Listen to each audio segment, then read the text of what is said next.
está estragado. Quem paga o pato da corrupção são aquelas jovens que vão se divertir à noite e vão para uma boate que é incendiada e eles têm os seus corpos desfigurados por um incêndio porque a boate funcionava com base no pagamento de propina, como já aconteceu no exterior. São aquelas crianças que vão para escola pública aqui em São Paulo. Isso foi um dos escândalos que veio aí à tona ao longo da Lava Jato, não era parte da Lava Jato, mas veio à tona, e que estavam comendo biscoito no almoço da escola, porque o dinheiro da merenda estava sendo desviado por propina. E estavam tomando leite aguado, adicionavam água no leite. Quem paga o preço da corrupção sou eu, são vocês e as pessoas ao redor que perdem oportunidades. Ah, mas eu tenho dinheiro, consigo pagar saúde, escola, educação.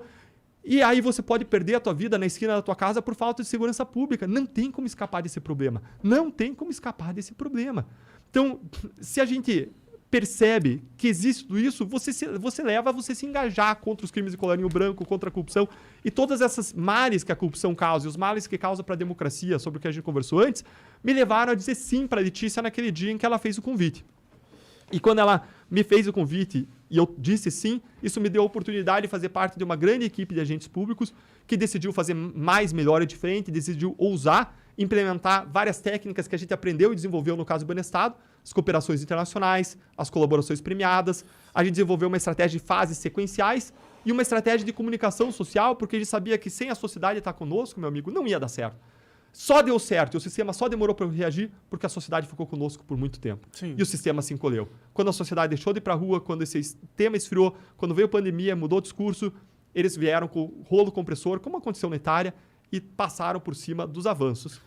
Então, e qual foi o tipping point? Qual foi o momento, o grande desafio? Quando a gente começou a Lava Jato e a gente descobriu a corrupção de Paulo Roberto Costa, cara, era o maior caso da minha vida. O cara tinha 23 milhões de dólares na Suíça, a gente descobriu. 23 milhões de dólares. Eu já tinha processado o desvio, aí, a movimentação para o exterior de dezenas de bilhões de dólares, mas não um caso de corrupção de 23 milhões de dólares. Era muito dinheiro. Quantos casos antes se viu de 23 milhões de dólares? Era muito dinheiro. Era um grande final para o nosso caso. A gente estava processando doleiros.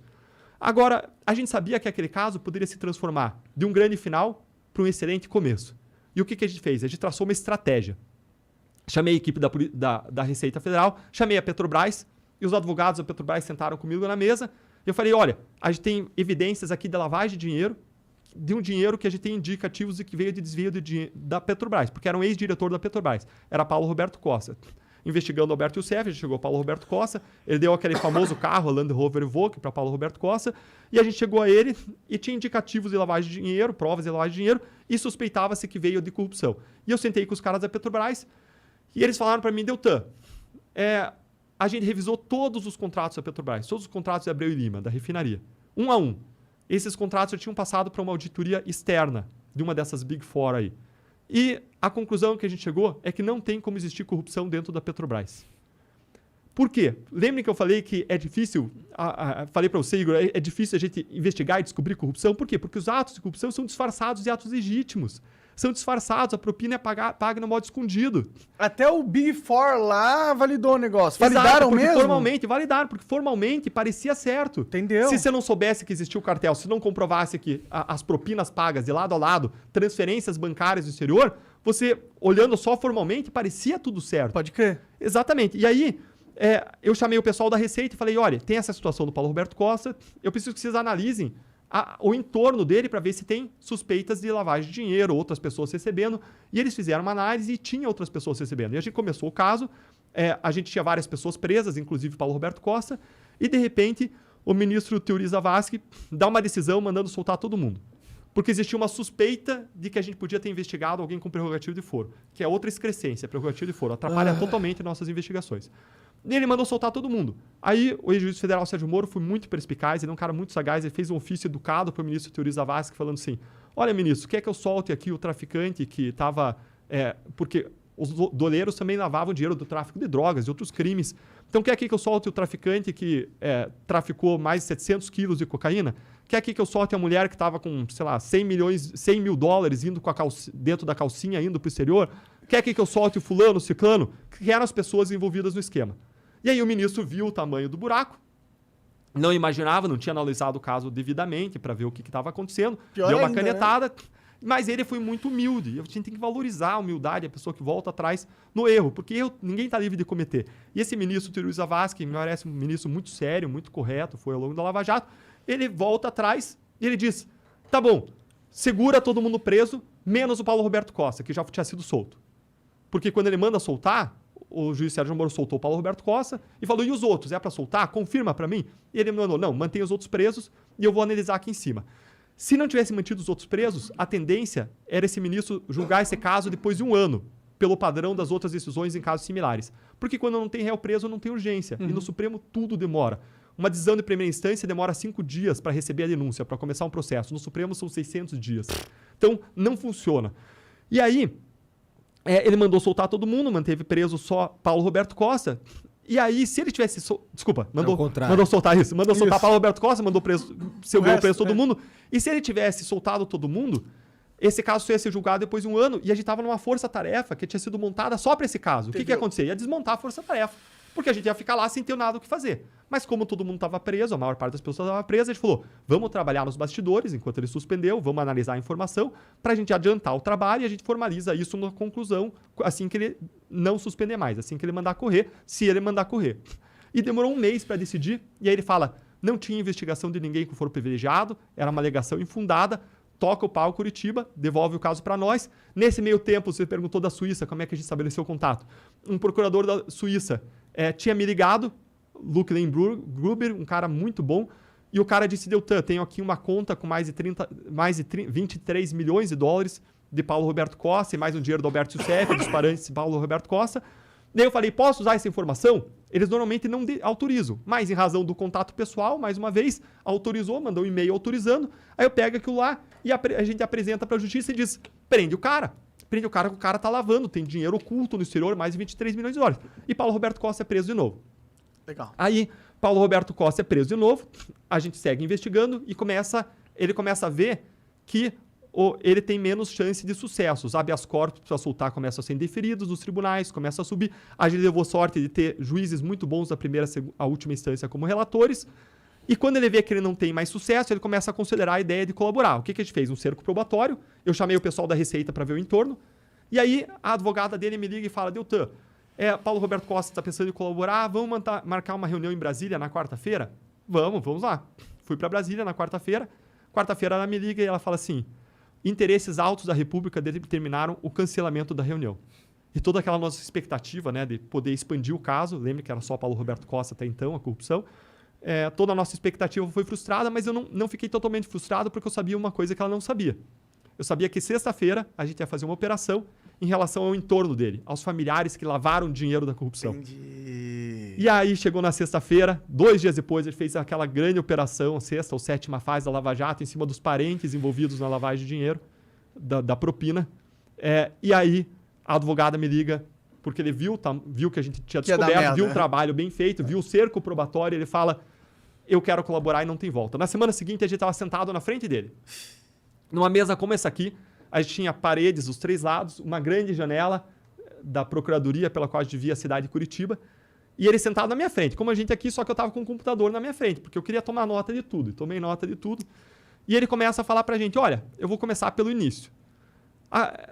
Quando a família real veio para o Brasil, ela não veio correndo, fugindo de Napoleão, e ela não tinha onde se hospedar. E ela se hospedou na Quinta da Boa Vista. E a Quinta da Boa Vista era de titularidade de um traficante de escravos. E lá começou o intercâmbio entre o público e o privado, a confusão entre o público e o privado no Brasil, porque esse traficante de escravos começou a receber uma série de benefícios da coroa a partir daí. Entendi. E aí, até o Orlando interrompeu, tá bom, agora fala alguma coisa que a gente não sabe, né? Sim, a gente sabe que a corrupção vem de longa data, até antes disso, tem várias evidências históricas de corrupção. Antes disso, Padre Antônio Vieira reclamando, né, no Sermão do Bom Ladrão, que o verdadeiro ladrão não era o ladrão de galinhas, era um governante que vinha aqui não buscar o nosso bem, mas buscar os nossos bens. Tem uma série de evidências históricas. E aí a gente fala, tá bom, mas fala o que interessa, né? E aí ele começa a relatar e a gente começa a ficar impressionado com tudo que ele estava contando para nós. E a gente faz o primeiro acordo ali de colaboração. Na hora de assinar, a gente aperfeiçoa a prática. Eu tenho uma sacada ali, uma ideia. Fala o seguinte, olha, Normalmente a gente fazia simplesmente acordo de colaboração e a pessoa assinava com os potenciais benefícios e a pessoa se comprometendo a colaborar. Mas a gente tinha falado tanta coisa importante, fiquei assim, vai que esse cara volta atrás. Vamos fazer uma folha com um resumo de cada fato que ele vai relatar, dizendo quem que ele vai implicar. Até para o cara não voltar atrás e não mudar a versão depois. Pode crer. Né? E aí a gente fez e isso passou a ficar famoso e ser chamado de anexo do acordo de colaboração. Legal. E aí nesse acordo também abriu mão de todo o dinheiro do exterior lá, Massa. que era 23 milhões de dólares. E aí, nesse momento, quando tem a devolução do dinheiro... não tem aqui no Brasil, Puta né? que pariu, pra abrir mão de 23 milhões de dólares. Cara, e as somas são assustadoras, né? As somas são assustadoras nesse caso. E aí, quando a gente faz esse acordo de colaboração premiada, envolvendo aí... Caralho. Caramba. Ih, cara, o governo está sabotando este podcast, não está gostando das verdades que está... Aí, boa. Conseguimos vencer Boa. o governo. Está no ar já, voltando? Não, só Boa. apagou a luz alguém ali de besta. Ah, boa, tá joia. Bacana. Então, quando a gente faz esse acordo com o Paulo Roberto Costa, você tem lá depositados 23 milhões de dólares. Vamos dizer aí, sei lá, 80 milhões de reais na época, tá? Aí a questão é, ficou muito mais caro anular esse caso. Todos os casos prévios, eles eram anulados com base em filigranas. Agora, para o cara anular esse caso, ele tinha que mandar devolver 80 milhões de reais. Castelo de Areia, Boi Barrica, Sundown, Dilúvio, vários outros casos foram anulados, mas eles não tinham recuperado dinheiro. Pode crer. Agora você tinha 80 Ficou milhões de muito reais, difícil, você né? tem uma Ficou materialidade, caro. né? Não só materialidade, porque os outros casos também tinham materialidade. entendi. Mas agora ficou caro. Quem que vai anular e mandar devolver 80 milhões? Vai ficar custoso até pra imagem pública, né? Vai sair uma notinha Exato. no jornal, 80 milhões são devolvidos no esquema de... Porque Exato. algum político filho da puta. Então, Igor, até aquele momento, todo dia a gente pensava, qualquer dia, a qualquer momento vai vir uma decisão e vai suspender esse caso e vai anular esse caso. Todo dia a gente acordava sabendo que isso era possível e por isso a gente se dedicava noites e finais de semana, nesse caso, tentando pegar os 80 mil documentos que foram apreendidos apenas na primeira fase da Lava Jato e tentando fazer sentido de tudo aquilo. Quando a gente faz o acordo e fala, a gente ganhou um fôlego agora. Agora a gente vai poder trabalhar e vamos continuar dando um gás para trabalhar. E a gente tinha em Curitiba uma série de circunstâncias que favoreceram esse caso. Tinha um ótimo relacionamento com a polícia. Em vários lugares, MPF e polícia competem. Mas ali, a líder na Polícia Federal era a Érica Marena, eu sou amigo dela, assim, a gente gosta muito do outro, tem uma admiração recíproca. Ela até falava, Dilton, parece que a tua história foi forjada para você estar no caso Lava Jato, pelo que você estudou, né, experimentou na vida. E a gente tinha um excelente relacionamento e a gente trabalhou muito intensamente em conjunto, focado na 7ª fase. E eu lembro do Carlos Fernando falando, você imagina então os grandes empreiteiros do país que corromperam ao longo de décadas, um depois do outro rumando para a prisão. Eu quero ver essa cena, o Carlos Fernando colocava. Vamos fazer uma grande operação. A gente tinha discussão, será que a gente fazia uma só para testar, para ver se ia fazer certo, se ia dar certo, uma empreiteira, ou a gente faz as maiores? Só que se faz de uma, podem anular, derrubar o caso, suspender. Vamos fazer com tudo aquilo que a gente tem fácil para fazer. Vamos fazer as 7 que a gente tinha lá, mais fáceis. Depois a gente fez, no ano seguinte, o Odebrecht e a Andrade Gutierrez. Eram 2 muito grandes, que a gente não tinha prova ainda naquele momento, que não participavam do esquema do Alberto Youssef, de distribuição de propina. Era outro esquema, era contas do exterior. Era uma coisa bem mais intricada. E aí, a gente fez, então, a 7ª fase. E quando a gente fez a 7ª fase, o Carlos Fernando apostou uma janta com a gente, dizendo, essas pessoas vão passar o Natal em casa. Porque o sistema é assim, doutor.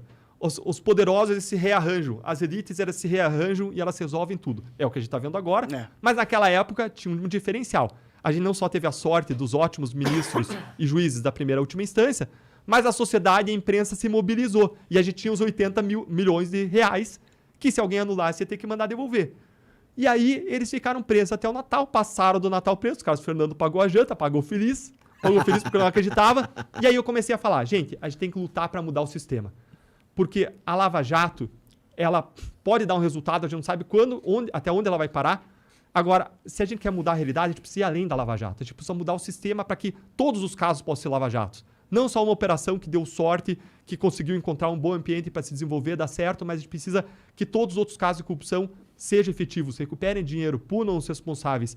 E só isso que pode frear a grande corrupção. A gente precisa mudar as regras também do sistema político que incentiva a grande corrupção. A gente precisa ir além disso. E ali começou o sonho que acabou se tornando as 10 medidas contra a corrupção mais tarde, a partir da expertise de vários colegas que conhecem os problemas do sistema de justiça. Ou seja, era um grupo comprometido com mudança. Não só se restringiu a trabalhar nos casos concretos, manhã, tarde, noite, final de semana, mas que queria ir além para consertar as engrenagens do sistema, para que o sistema mudasse, para que a gente pudesse virar essa página.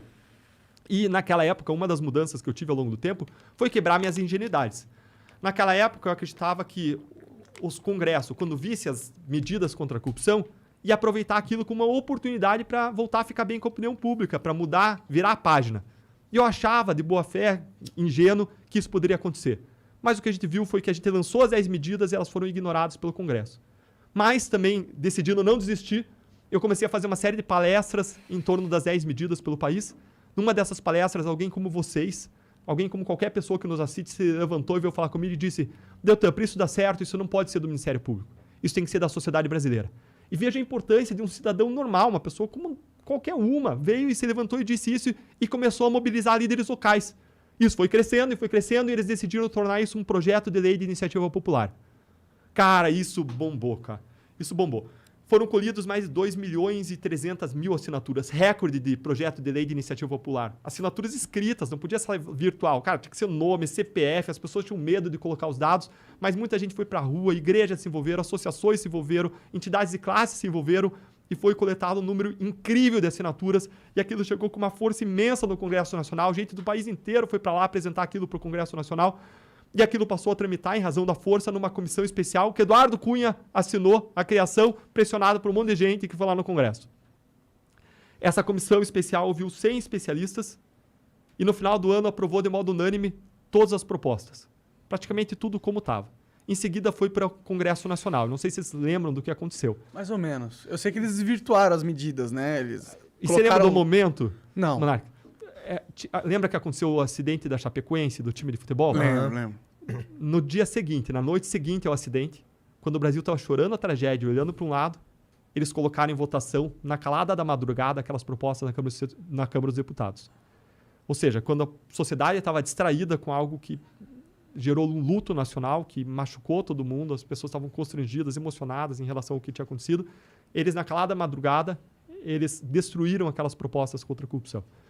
Eu lembro que no dia seguinte eu acordei desesperançado, frustrado, fui até a sala, minha esposa me abraçou apertado e disse assim: meu amor, a gente vai com você aonde você quiser. Se quiser ir para o Japão, a gente vai com você.